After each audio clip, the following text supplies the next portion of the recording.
Le 17 septembre 2015, un coup d'État militaire conduit par le général Gilbert Diendéré à la tête du régiment de sécurité présidentielle renversait le gouvernement de transition.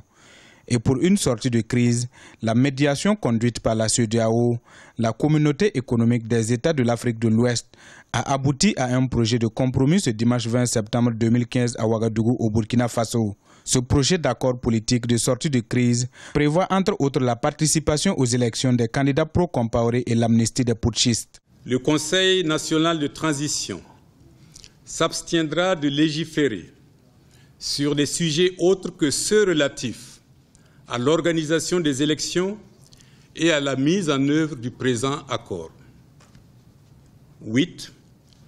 Les personnes dont les candidatures ont été invalidées sur la base des articles 135 et 166 de la loi électorale du 7 avril 2015 seront autorisées à participer aux prochaines élections.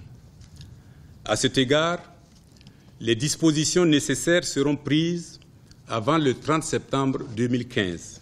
Ce projet qui sera soumis à un sommet extraordinaire de la CEDEAO qui se tiendra à Abuja demain mardi 22 septembre 2015 est articulé en 12 points parmi lesquels figure l'organisation des élections législatives et présidentielles au plus tard le 22 novembre 2015.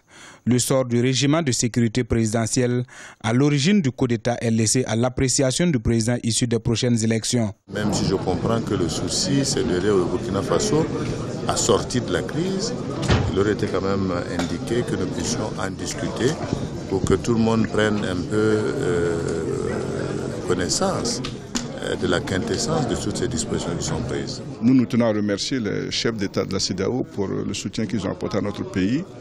Bon, nous disons notre détermination à retourner le plus rapidement possible à la transition et à sa restauration, afin que le président Michel Kafando reprenne les rênes du pays. Selon un dernier bilan samedi, les violences qui ont accompagné le coup d'État ont fait au moins une dizaine de victimes et 113 blessés. Ce schéma de sortie de crise est fustigé par la société civile. Elle s'insurge contre l'amnistie et maintient sa volonté de voir la dissolution immédiate du régime de sécurité présidentielle.